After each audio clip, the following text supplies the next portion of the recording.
I am Joshua, 28 years old, and my own mother threw my grandfather's final legacy into the trash to illegally mortgage my home. Before I tell you how her blind greed led straight to a pair of federal handcuffs, let me know where you are watching from in the comments. I want to know who is in my corner today.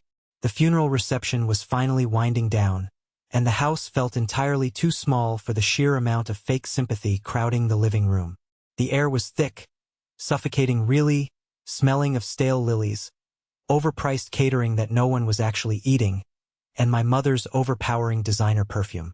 I stood by the heavy oak double doors, watching the neighbors and distant relatives shuffle out into the chilly October afternoon.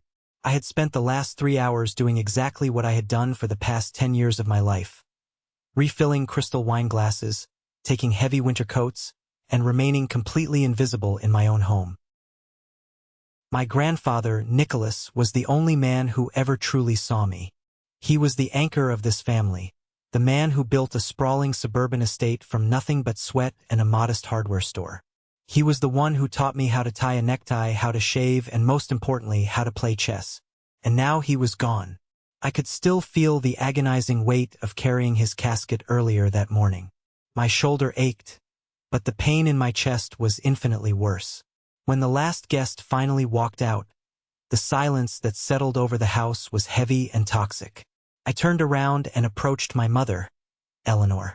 She was sitting at the head of the massive mahogany dining table, her posture rigid and perfectly straight. She didn't look like a woman who had just buried her father-in-law. She looked like a CEO calculating a hostile takeover. She was already reviewing a thick property appraisal document with my older brother, Elijah. They were actively talking about bulldozing Grandpa's award-winning rose garden to put in a heated swimming pool and a massive outdoor kitchen. I took a deep breath, trying to steady my racing heart. "Mom," I said, keeping my voice quiet and deferential, the way she always demanded. I was wondering if I could have Grandpa's chess book, the leather-bound one on the mantel. He taught me how to play with it. It's the only thing of his I really want. Eleanor stopped tracing her manicured finger over the appraisal numbers. She looked up at me, her expression immediately souring. Her jaw tightened, annoyed that the help was speaking without permission. She stood up, smoothing the front of her expensive black morning dress, walked over to the stone fireplace, and grabbed the heavy, worn leather book. For a split second, my heart leaped. I actually thought she was going to hand it to me. I reached my hand out, ready to receive the only tangible memory I had left of the man who raised me. Instead, she sneered, her top lip curling in absolute disgust. "This dusty thing smells like a retirement home and cheap cigars," she said, her voice dripping with venom. She didn't walk back to the table. She walked straight over to the stainless steel kitchen waste bin, stepped on the pedal, and dropped the heavy book right in. It hit the bottom with a sickening thud. "It's junk, Joshua. Get this out of my sight. And take the trash out while you're at it." The caterers left a mess. Elijah, who was leaning casually against the marble kitchen island, let out a sharp, mocking laugh. He was wearing a custom-tailored suit that he had charged to Grandpa's credit card just 3 days before the funeral. He tilted his crystal flute, and a stream of sticky, golden champagne splashed down directly into the trash can, soaking the spine of the book. "Oops," Elijah smirked, his eyes practically dancing with malicious joy. "My hand slipped. Better clean that up, little brother. We have real estate agents coming tomorrow to look at the property." My nails dug so hard into my palms I felt the skin break. To them, I wasn't family. I was furniture, a stepping stone. I stood there, swallowing the massive lump of grief and rage blocking my throat. I didn't say a word. I just waited.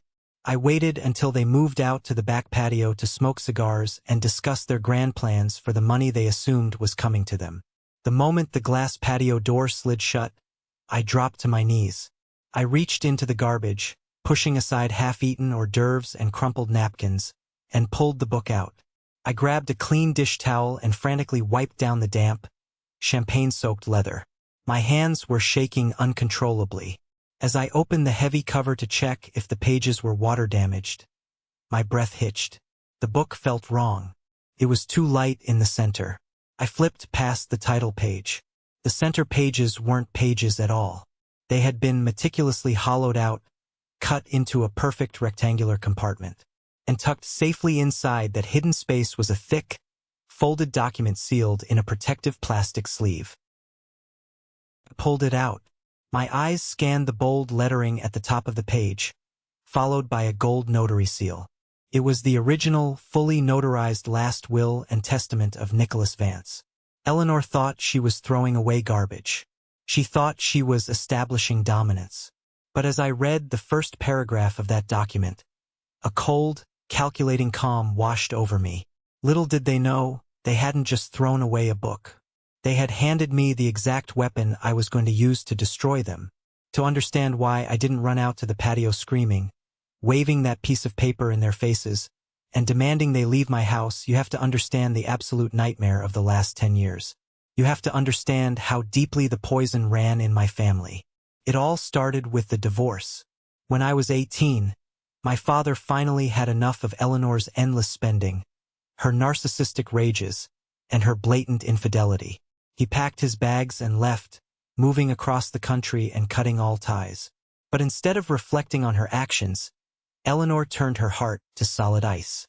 She needed someone to blame, and she needed someone to worship her. She split her remaining family right down the middle.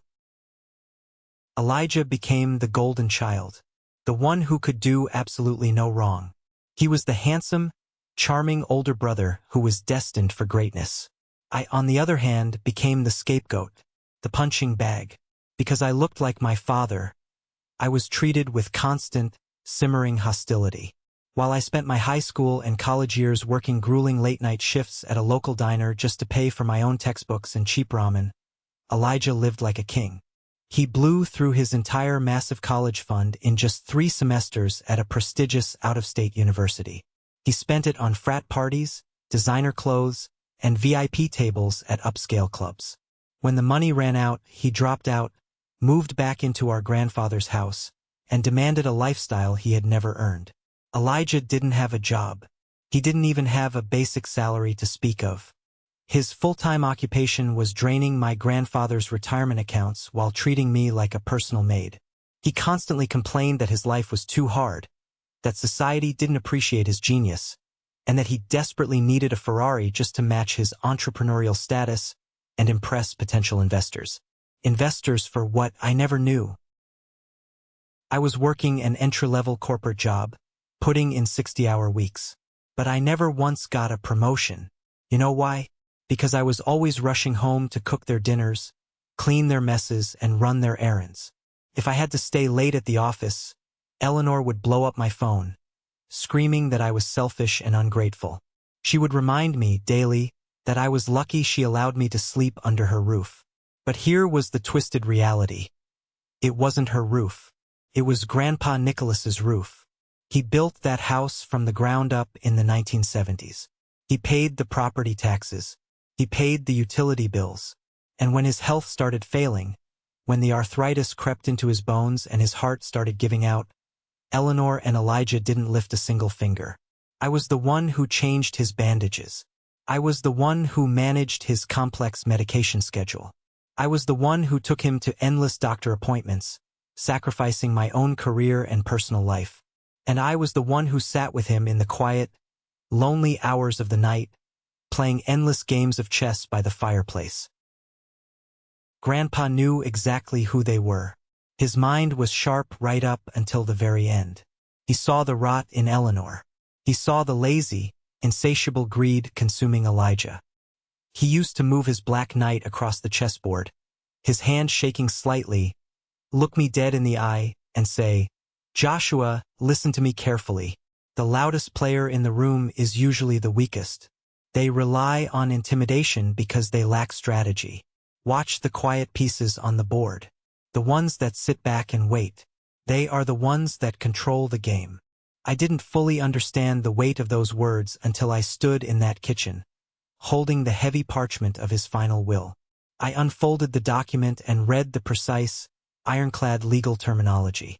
The words blurred at first, my brain struggling to process the magnitude of what I was holding. But then, the reality came into incredibly sharp focus. My grandfather had left everything to me. Not a percentage.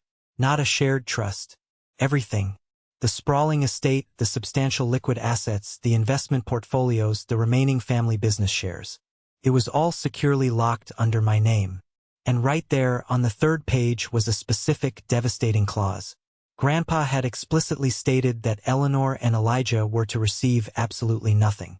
The document cited years of documented financial abuse, emotional neglect, and theft from his personal accounts. This piece of paper proved that the property deed Eleanor was currently parading around, the one she was using to try and sell the house to a commercial developer, was a complete and utter forgery. I owned it all. This was my inheritance. My first instinct, the burning, impulsive desire in my chest, was to march out to the patio. I wanted to slam the document down on their glass table, watch their smug faces crumble into dust, and call the police to physically throw them off my property. But I stopped. I stood frozen in the kitchen, looking at the wet, ruined cover of the chess book sitting on the counter. If I walked out there right now, I knew exactly what would happen. Eleanor would lunge at me. She would snatch the paper from my hands with her manicured claws. She would tear it into tiny pieces, throw it in the fireplace, and claim I fabricated the whole thing. Or worse, she would hire a ruthless legal team using Grandpa's stolen money and drag me into a grueling civil dispute. It would be my word against hers in probate court for 5 long years. She would twist the narrative. She would play the grieving widow of my father's family, the devoted daughter-in-law. She had the connections and the sheer audacity to bleed me dry in legal fees until I was forced to settle just to survive. No, civil court wasn't enough. A family squabble over a piece of paper wasn't enough. I didn't just want the house. I wanted total, undeniable justice. I wanted them to feel a fraction of the helplessness they had inflicted on me for a decade.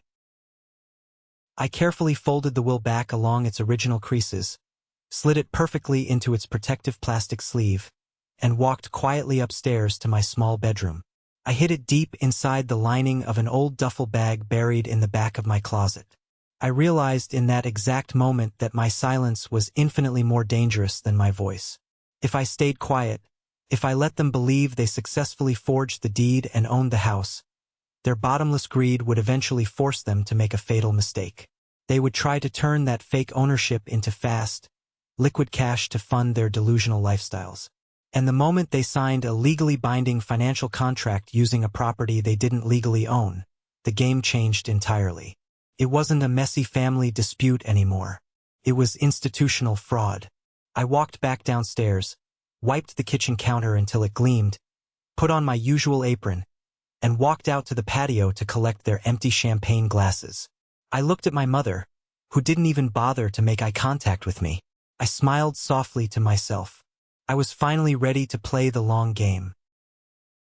2 agonizing weeks passed. I played my part perfectly, moving through the house like a ghost, cleaning up their messes, and listening from the shadows. And just as I predicted, the trap began to close. I was in the sunroom one Tuesday afternoon, polishing the massive bay windows, completely invisible to the 2 people arguing furiously behind me. Eleanor was pacing back and forth across the hardwood floor, her designer heels clicking aggressively, echoing like a ticking time bomb. The grand sale of the house had hit a massive, immovable snag. A major commercial developer named Wyatt, a guy who built luxury condos and measured the world in profit margins, had suddenly backed out of the purchase. He claimed the title search was dragging on and the estate records were too old, dating back to the 1970s. But I knew the real truth. Before he died, Grandpa had legally restricted the property boundaries with the city council, establishing a historical preservation clause for the main structure and the gardens. It made it absolutely impossible for Wyatt to bulldoze the property and build his high-rise. The deal was completely dead. But Eleanor couldn't wait for a new, residential buyer. The facade of her wealthy lifestyle was cracking, and it was cracking fast. She had heavy, dangerous debts that she thought no one in the family knew about. Massive, staggering gambling losses from weekend trips to Atlantic City, maxed out credit cards, and a lifestyle that required $10,000 a month just to maintain the illusion of high society.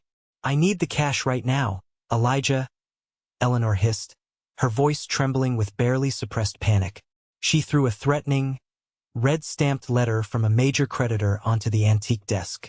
"They are threatening to freeze my bank accounts by the end of the month. If the country club finds out my cards are declining, I'll be a laughingstock." Elijah was lounging on the velvet sofa, his feet propped up on the coffee table, completely unfazed. He was casually scrolling through his phone, probably looking at luxury car listings. "So, get a bridge loan, Mom. A hard money loan," Elijah said smoothly, not even looking up from his screen. "I know a guy named Carter. He's a private broker. He doesn't ask too many annoying questions about title history or credit scores. As long as you have the physical deed in your hand and a willing notary to stamp it." I scrubbed a smudge on the glass in front of me, pressing hard to keep my hands from shaking. My heart rate was spiking so fast I could hear the blood rushing in my ears. "What are the terms?" Eleanor asked, stopping her pacing and looking at Elijah with hungry eyes. "High interest. Aggressive repayment structure," Elijah shrugged, finally putting his phone down. "But who cares? We pay it off in 6 months when we finally find another buyer for this dump. It's just a stopgap. Plus, I need my cut immediately." The dealership called. "They have a pristine Porsche 911 on the lot, and if I don't put a massive cash down payment on it by next week, someone else is going to take it." A hard money loan. It was fast, it was highly predatory, and it required immediate, unencumbered collateral. It was exactly the kind of reckless, arrogant mistake a desperate person would make when they felt the walls closing in. "How much can we get?" Eleanor asked, her voice dropping to a conspiratorial whisper. $500,000, Elijah replied confidently. "Cash wire transfer. Immediate disbursement into your account the second the ink dries on the contract." I could literally see the toxic greed wash over my mother's face in the reflection of the window. It smoothed out her worry lines, replacing her panic with pure, unadulterated arrogance. She didn't hesitate for a single second. She didn't think about the risks. She didn't think about the law. "Do it," Eleanor commanded. "Call Carter right now. Set the signing up for this Friday." They were going to do it. They were going to use my house, my grandfather's legacy, as collateral for a $500,000 loan from a shadow broker. They were going to sit down with a notary and sign official, legally binding financial documents claiming, under penalty of perjury, that they were the sole, undisputed owners of the estate. They assumed I was too stupid to understand what collateral meant. They assumed I was just Joshua, the pathetic son who cleaned the windows and made the coffee. I finished the last pane of glass, picked up my heavy bucket of soapy water, and walked out of the sunroom without making a single sound. I didn't rush. I didn't run. I walked with purpose. I went straight to the laundry room at the back of the house, locked the heavy wooden door behind me, and sat down on a stool. I pulled out my cell phone and dialed a specific number I had memorized from my grandfather's private address book years ago. The phone rang twice before it was picked up. "Samuel?" I whispered, keeping my voice incredibly low. Samuel was Grandpa Nicholas's most trusted attorney, his oldest friend, and the executor of the real estate trust. He was a brilliant, no-nonsense lawyer who had been waiting for my signal ever since the funeral. "Joshua." Samuel's deep, gravelly voice came through the receiver. It was calm, steady, and immensely comforting. "I was wondering when you'd finally call. What is the situation?" "It's happening," I said, staring at the spinning drum of the dryer. "They couldn't sell the house to Wyatt. The title was too messy, so they're taking out a fraudulent mortgage on the property. A hard money loan for $500,000. They are doing the signing here at the house this Friday morning." There was a long, heavy pause on the line. I could hear Samuel shifting papers on his desk. "Are you absolutely sure about this, son?" Samuel asked, his tone turning dead serious. "We discussed the implications of this. Once they physically sign those federal loan documents, and once that wire transfer clears into her bank account, there is no going back. That is wire fraud. That is bank fraud. That is a major federal felony.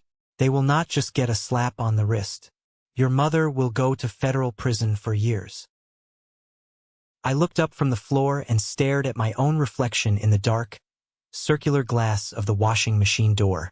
I looked for the frightened, submissive boy Eleanor had bullied and tormented for over a decade. He wasn't there anymore. Staring back at me was a man whose eyes were cold, calculated, and completely empty of mercy. I saw Nicholas Vance's grandson. "I know exactly what it means, Samuel," I said, my voice barely above a whisper, but harder than steel. "They made their choice a long time ago. Let them sign the papers. Just make sure you are here on Friday." "I'll have the authorities ready at the end of your street," Samuel confirmed. "Stay entirely out of sight, Joshua. Let them dig their own grave." I hung up the phone. Friday was 3 days away. For 3 days, I had to act perfectly normal while carrying a secret that was about to detonate my entire family. Friday morning arrived, bringing with it a heavy, suffocating silence that settled over the house like a thick fog. It felt exactly like the atmosphere in a courtroom right before a massive verdict is read by the jury. The air was incredibly tense. I had spent the early hours of the morning aggressively scrubbing the kitchen floors, polishing the silver, and making myself look incredibly busy. I needed them to see me as part of the background, a mindless drone performing chores. If they saw me standing still watching them, they might remember I actually existed as a human being. They might suddenly realize I was a potential threat to their plan. At exactly 10 o'clock in the morning, the heavy brass doorbell rang. It wasn't the police. Not yet. I opened the door to find Carter, the hard money loan officer. He was a small, weaselly man wearing a suit that looked expensive but fit incredibly poorly. He clutched a thick leather briefcase to his chest and had the shifty, nervous eyes of a guy who made his entire living profiting off the desperation and greed of others. He was followed closely by Chloe, a stern-faced notary public. She wore a sensible gray blazer and carried a heavy metal stamp in her hand like a weapon. "We are here to see Eleanor Vance," Carter said, barely glancing at me. "Right this way," I replied, stepping aside and gesturing toward the grand library.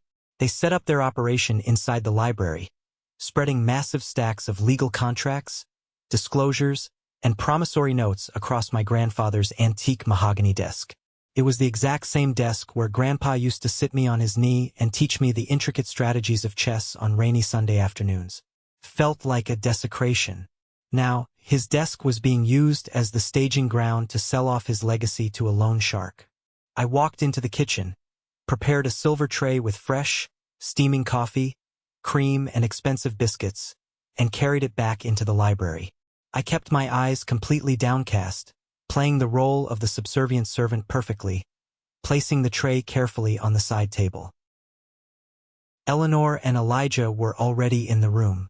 They had dressed up for the occasion. Eleanor was wearing a tailored Chanel suit, her hair perfectly styled, looking every bit the wealthy matriarch she was pretending to be. Elijah was wearing another custom suit, his chest puffed out with unearned arrogance. Eleanor didn't even acknowledge my presence as I poured the coffee. She was entirely focused on Carter's glowing laptop screen, her eyes wide with a ravenous hunger.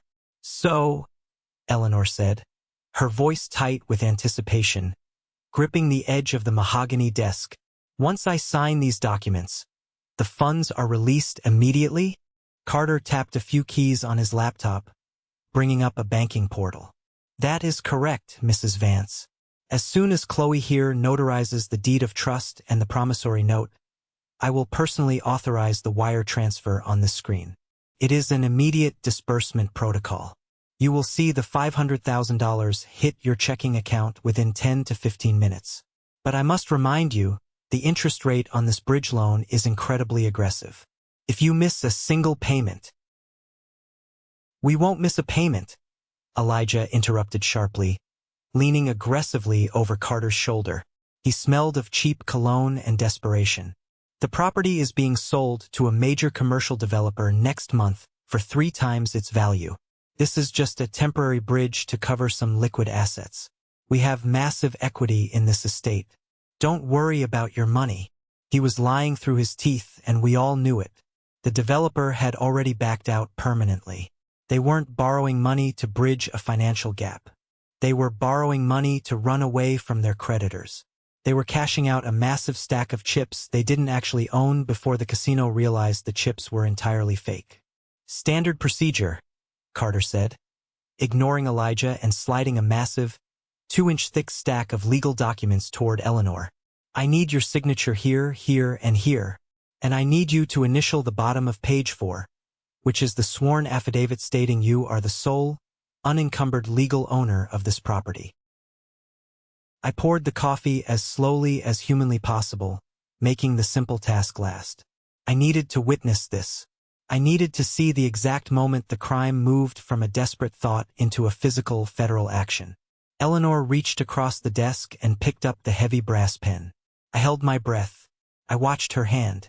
It didn't shake. She didn't hesitate for a single microsecond. That was the most terrifying part of all of this. She felt absolutely no guilt. She didn't look up at the massive oil portrait of her father-in-law, Nicholas, hanging directly above the fireplace, judging her. She didn't look at me, her own flesh and blood, standing quietly in the corner. She just pressed the tip of the pen to the crisp paper and signed her name with an elegant flourish. Eleanor Vance, owner. She signed the loan application. She signed the heavy deed of trust. She signed the sworn affidavit of ownership, lying directly to a financial institution. With every scratch of the ink on that paper, she was actively digging a massive grave that she could never, ever climb out of. This wasn't just lying to family anymore. This was lying to a federally insured entity. This was wire fraud. Chloe, the notary, pulled the papers toward her. She meticulously checked the fake state identification Eleanor had placed on the table, verifying the name and face. Then, she picked up her heavy metal stamp. Thud! She stamped the documents. The sound echoed in the quiet, high-ceilinged library like a gunshot. It was done. The lie was now a legally binding document, recorded in ink and sealed by the state. Congratulations, Mrs. Vance, Carter said, a greasy, satisfied smile spreading across his face. He typed a final command into his laptop and hit the enter key. I am initiating the wire transfer right now. I picked up the empty silver cream pitcher, turned on my heel, and walked out of the library and into the long hallway. My heart was pounding a frantic, deafening rhythm against my ribs, but my face remained completely carved from stone. I reached deep into the pocket of my apron, pulled out my cell phone, and tapped the screen to wake it up. I was already on an active, muted call with Samuel. He had been listening to the entire thing. A cheerful, high-pitched chime broke the silence from the library. Came from Carter's laptop. Transfer complete, Carter announced loudly. $500,000 successfully wired to the account of Eleanor Vance. Eleanor let out a sound that was half a hysterical laugh, half a sob of pure relief. She grabbed Elijah's arm, her eyes wild with triumph and greed. We did it, Elijah. We're rich. We are finally free of this place.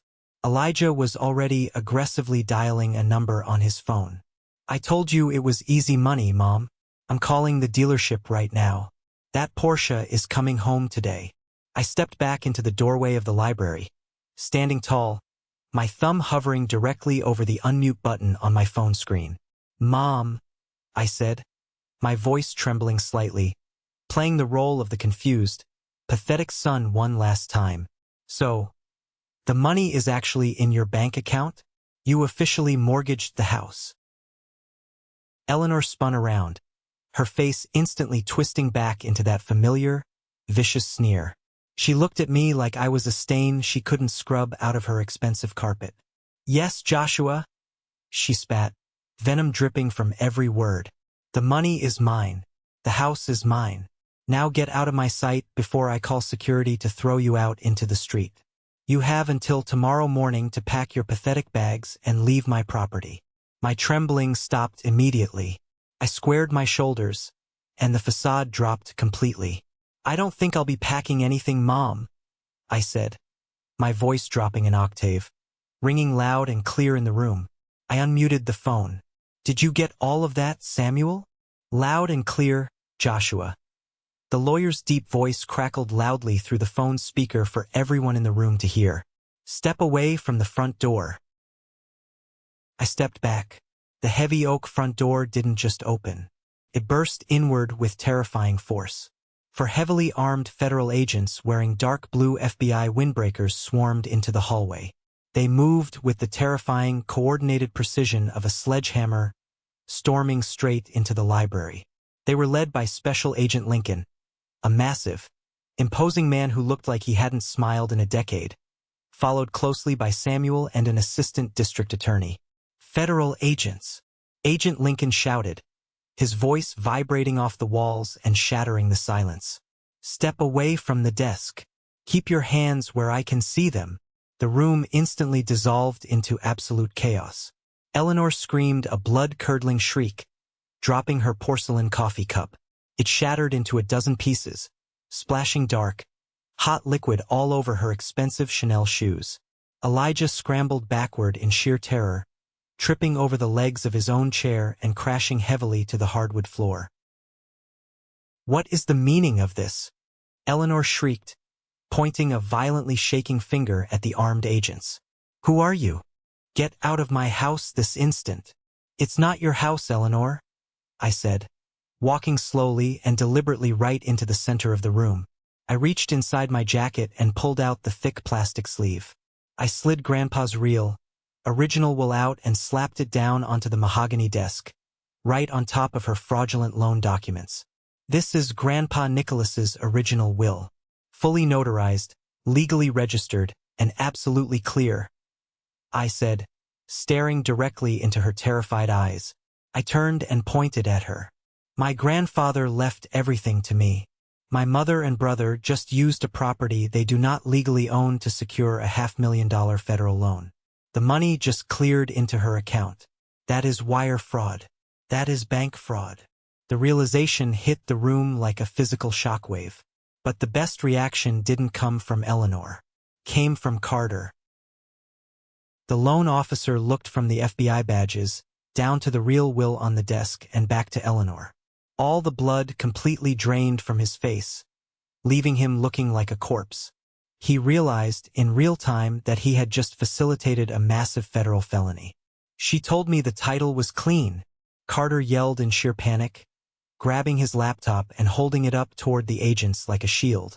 I have the emails. She swore she had the deed.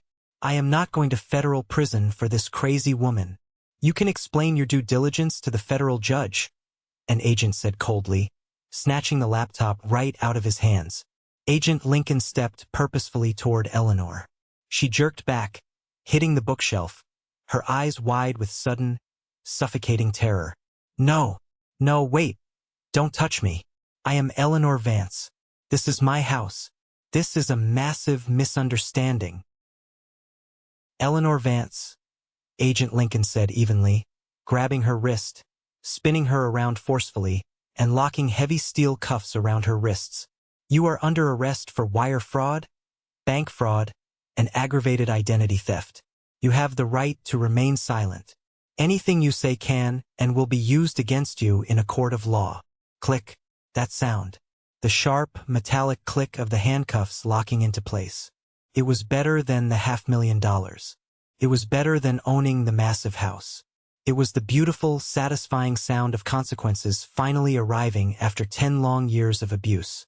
Eleanor stared at me over her shoulder like she was looking at an alien. Her mouth fell open, her eyes wide with shock, and then she spat. You little bastard. The truth is incredibly patient, Mom, I said, my voice cold and steady, devoid of any sympathy. And your time just ran out. This is a moment that changed everything, when I finally regained control of my life. Thank you for your patience in getting this far. You are amazing. Please help me like the video and leave a comment with the number 1 below so I know you've been with me this far. This will not only help more people find this story, but also let me know that my experiences are meaningful to someone. Your support is the biggest motivation for me to continue sharing the rest of this journey. As the agents grabbed Eleanor by the arms and began marching her toward the front door, I exhaled a breath I felt like I had been holding for my entire adult life. It was finally over. The house was safe. The monster was in chains. But I forgot one crucial rule about dealing with narcissists. They never fight fair, and they fight the hardest when they are cornered. Wait. Stop right there. Officers. Elijah's voice rang out from the corner of the room. It wasn't panicked anymore. It wasn't the voice of a man whose mother had just been arrested. It was smooth, calculated, almost bored. He stood up slowly, brushed the dust off his expensive trousers, and opened his leather briefcase like an actor who had been waiting patiently for his cue. You are arresting the wrong person. My mother is acting under my explicit legal authority. Agent Lincoln stopped, narrowing his eyes at my brother. Back off, son. Do not interfere with an active federal arrest. I'm not interfering. I'm correcting a severe legal error. Elijah sneered, walking forward.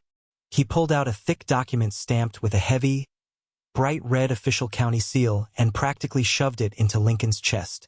My younger brother, Joshua, lacks the legal mental capacity to accuse anyone of anything. As of 9 o'clock this morning, I was granted full emergency legal custody of him and his entire estate. The room temperature plummeted to absolute zero. My blood ran cold. Agent Lincoln scanned the front page of the document, his heavy brow furrowing in confusion. What exactly is this? An ex parte emergency guardianship order. Severe paranoid delusions, memory fabrication, and a documented, violent history of planting false evidence against family members. Elijah announced loudly to the room, his voice dripping with fake, sickening sympathy. He turned to me, a cruel, mocking smile plastered on his face. It's okay, little brother. You're just having another one of your manic episodes. We're going to get you the psychiatric help you so desperately need. My stomach hit the floor. This was his masterstroke. This was his backup plan. He had secretly petitioned a corrupt county judge to declare me mentally incompetent. If I was legally insane, my testimony to the FBI was completely void. The will I had just produced would be considered highly suspect and tied up in litigation for years. He was trying to lock me in a psychiatric ward, drug me into silence so he could take over the estate and sell the house while I couldn't fight back. Agent Lincoln looked from the court order to me, then to Eleanor's handcuffs. He hesitated. A sitting judge's signature carried massive legal weight, even for the FBI. Sir, Lincoln said, turning to Samuel, clearly conflicted. This order is signed by Judge Miller. It grants immediate, temporary legal custody of Joshua Vance to his brother, Elijah. We might have a serious jurisdictional issue here. If he is not competent, this will is in dispute. Eleanor stopped struggling against the agents holding her. A cruel, triumphant smile spread across her face, replacing her terror. I told you, officer, she hissed at me, her eyes practically glowing with malice. You're sick, Joshua. You've always been sick in the head. For 10 agonizing seconds, the only sound in the room was the heavy ticking of the grandfather clock in the corner. I felt the walls physically closing in on me. They were going to win. They were going to throw me in an asylum and steal everything. But then I looked over at Samuel. The old lawyer didn't look worried. He didn't look panicked. He looked absolutely bored. Agent Lincoln, Samuel said, stepping squarely between Elijah and the federal agent, his presence commanding the room. Before you honor a fraudulent ex parte order, I strongly suggest you read the specific addendum attached to Nicholas Vance's will. Clause 14, subsection B. We affectionately call it the competency trap. Elijah scoffed loudly, crossing his arms. A dead man's will doesn't override a living judge's court order, old man. You have no power here. It does when the court order in question was obtained through blatant perjury and forged medical documents. Samuel snapped, his voice cracking like a whip. He reached into his own briefcase and pulled a pristine white folder. Nicholas anticipated your greed, Elijah. He knew you would try something exactly like this. The clause explicitly states that any family member who challenges the primary beneficiary's mental state must submit to a sworn polygraph test, and the accuser must prove incapacity with a current, state-certified medical evaluation. "We have an evaluation," Elijah barked, waving a piece of paper frantically. Dr. Schwartz signed a sworn medical affidavit just yesterday morning stating Joshua is a danger to himself. "Ah, yes, Dr. Schwartz." Samuel smiled a thin, razor-sharp smile. The exact same Dr. Schwartz who permanently lost his medical license in the state of Florida for massive insurance fraud? "Very interesting choice of physician, Elijah, because we happen to have an evaluation too." Samuel handed a thick, officially bound medical file directly to Agent Lincoln. "My client Joshua voluntarily completed a full, comprehensive forensic psychiatric evaluation exactly 48 hours ago. It was conducted personally by Dr. Andrew, the chief state psychiatrist for the medical board. The results? Sound mind, superior intelligence, and fully capable of managing his own estate without any interference whatsoever." Agent Lincoln compared the two documents side by side. On one hand, a shaky, rushed affidavit from a discredited hack used to secretly steal custody. On the other, a pristine, ironclad 60-page medical clearance from the highest-ranking psychiatric official in the entire state. I looked at my brother, my voice cutting through the dead silence of the room. "Grandpa was always 3 moves ahead of you on the chessboard, Elijah. He didn't just leave me his money. He left me an impenetrable shield." Agent Lincoln's hesitation vanished instantly. His eyes turned dark, and a vein pulsed in his neck as he glared at my brother. "Did you knowingly use a fraudulent medical affidavit to lie to a county judge to obtain this legal order?" Lincoln demanded. "Because that is perjury. That is obstruction of justice." Elijah's smug smirk completely collapsed. The color drained from his face as he stared at Samuel's document like it was coated in poison. He started backing away. I didn't know. The doctor said, Mom told me to do it." "Turn around," Lincoln ordered, stepping aggressively toward Elijah. "Hands behind your back right now." "No." Elijah stumbled backward, crashing into the heavy desk again. "You can't do this. I'm his legal guardian. I have rights. I need a lawyer." The second pair of handcuffs snapped shut, echoing sharply in the room and violently ending his pathetic, desperate speech. "You're not a guardian, Elijah," I said quietly, watching as the agents dragged him toward the door, right next to our mother, who was now openly weeping. "You're just another pawn."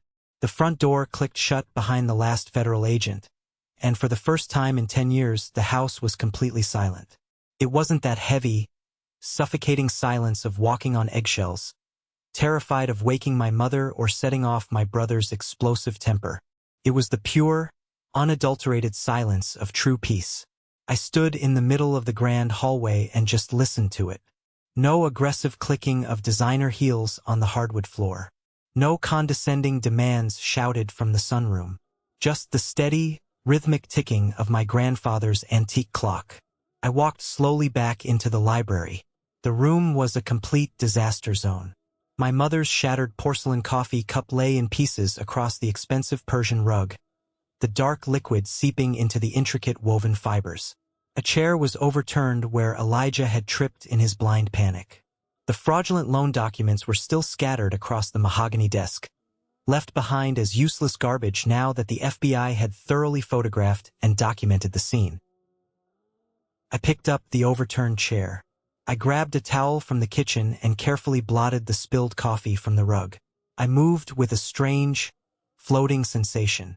The adrenaline that had been keeping me upright for the past 72 hours was finally draining away, leaving behind a profound sense of exhaustion, but also a crystal-clear sense of purpose. The next morning, I drove to the downtown legal district to meet with Samuel at his firm. Sitting in his plush leather guest chair, drinking coffee that didn't taste like anxiety, we went over the wreckage of my family's legal standing. Samuel laid out the exact reality of the situation. The hard money loan from Carter was entirely dead on arrival. Banks and private brokers absolutely do not enforce financial contracts tied directly to federal felonies, especially when the collateral used was definitively proven to be stolen. Carter's firm was currently under a massive federal microscope, and they dropped all claims to our property the second the FBI walked through their doors. The title to the estate was clean. The inheritance was secure. Everything Grandpa Nicholas had built was legally, morally, and completely mine. They are currently sitting in the county holding facility awaiting federal arraignment, Samuel explained, adjusting his glasses. Because Eleanor used the federal wire system to receive that $500,000, and because Elijah committed blatant perjury with that forged custody document, the district attorney is showing absolutely no mercy. Their assets are frozen. All of those credit cards your mother relied on, cut off. The bank accounts she drained from your grandfather, seized as evidence. A week later, I actually went to the federal courthouse for their bail hearing.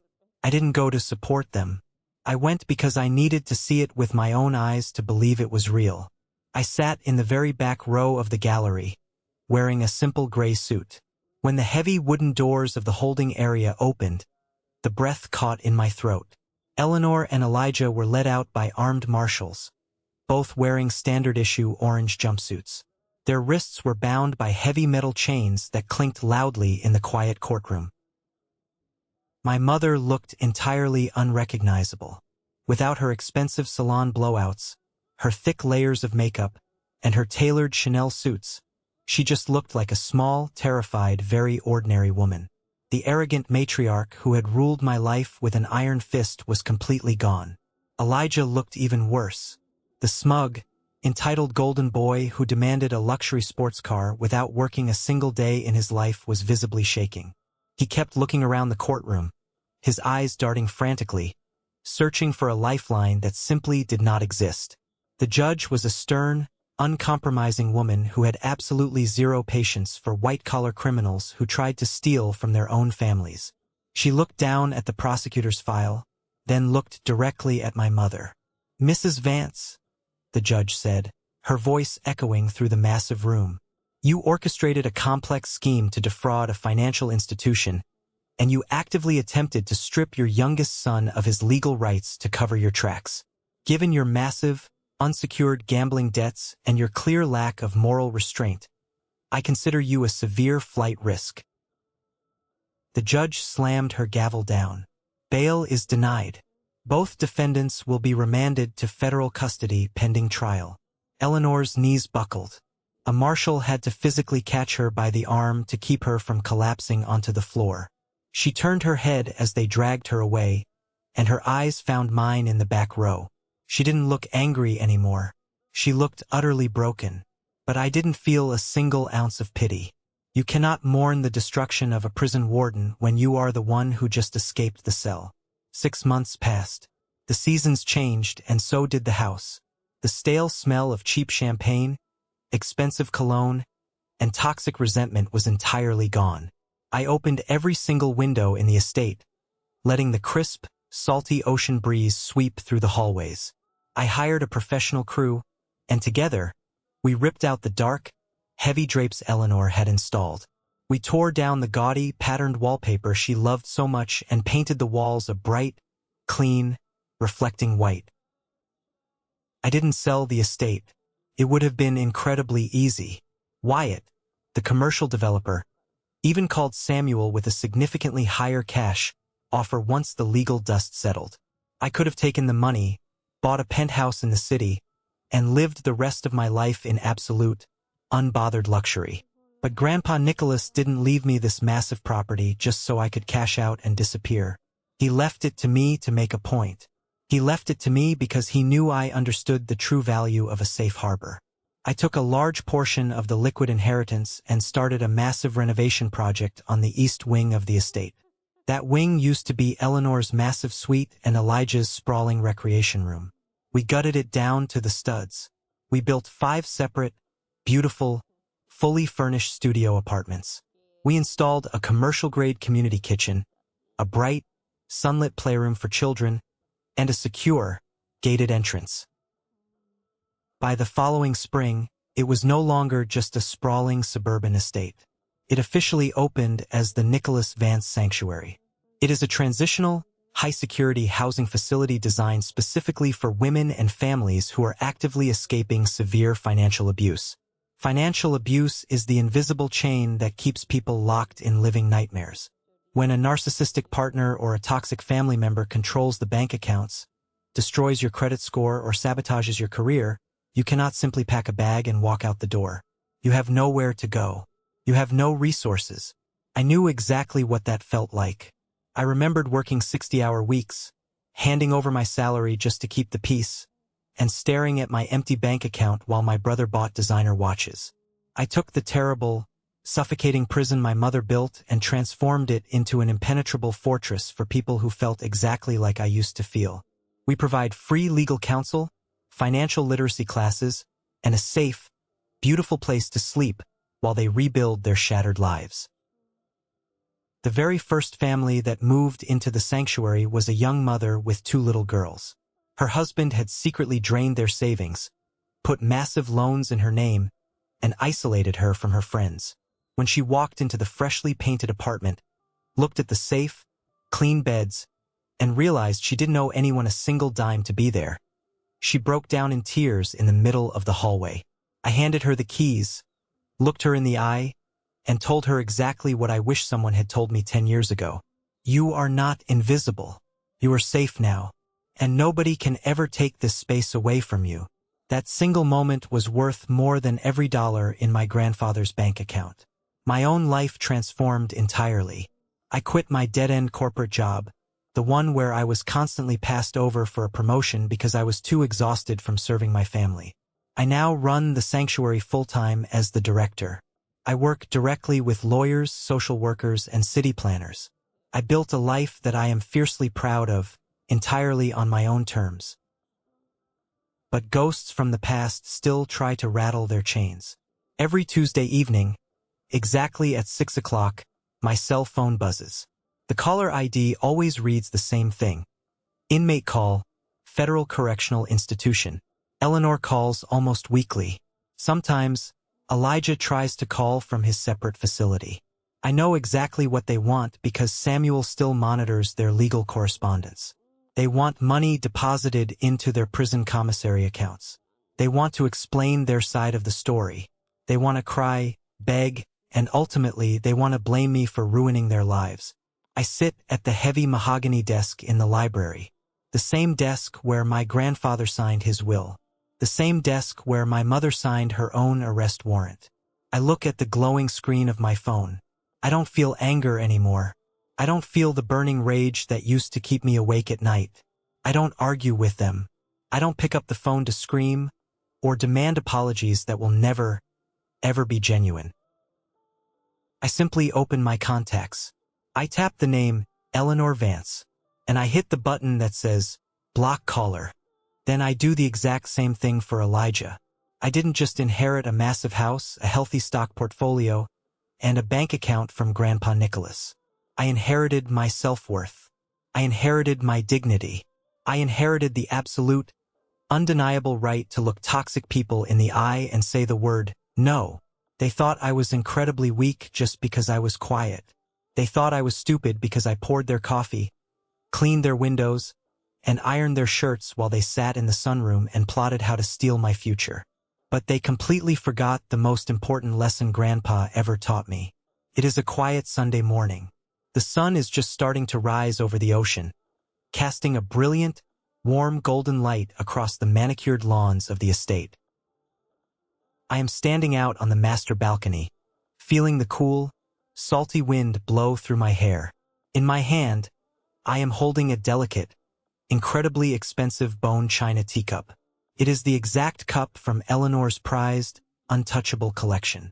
The one she kept locked away behind a glass cabinet. The one she viciously screamed at me for accidentally touching when I was 12 years old, telling me I wasn't worthy of holding something so valuable. I take a long, slow sip of Earl Grey tea. Tastes absolutely incredible. I turn around and walk back inside the house, moving down the sweeping staircase and stepping into the restored library. The dark stains on the rug are gone. The oppressive energy is completely eradicated. It is a room of learning, strategy, and peace now. Sitting in the exact center of the mahogany desk is Grandpa Nicholas's beautiful, hand-carved wooden chessboard. I set up the pieces exactly the way we left them on our very last game together before his health failed. The polished wooden knights, bishops, and rooks standing at attention in the morning light. Except I made one small, permanent change to the board. I reached out and completely removed 2 of the black pawns from the playing field. I dropped them into the trash bin. They aren't part of the game anymore. I trace my finger over the top of the white king.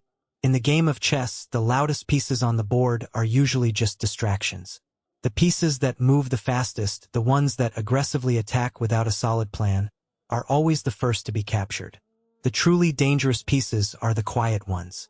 The ones that sit back, observe the entire board, and patiently set the trap. You don't always have to flip the table, scream at the top of your lungs, or fight a bully on their own terms to win the game. Sometimes, true power is absolute silence. You just have to build an impenetrable defense, hold your ground, and wait for your opponent's arrogance to force them into making the wrong move. I take one more sip from the china cup, look out at the bright, clear horizon stretching over the water, and then look back down at the board. Checkmate, Grandpa. I whisper to the empty room. If there is one thing I want you to take away from my story today, it is this: family is not simply defined by blood. Blood only makes you related. Loyalty, respect, and mutual care are what actually make you family. For years, I allowed myself to be entirely consumed by the toxic guilt that because they were my mother and brother, I owed them my sanity, my salary, and my future. I thought enduring their abuse was a sign of strength and loyalty.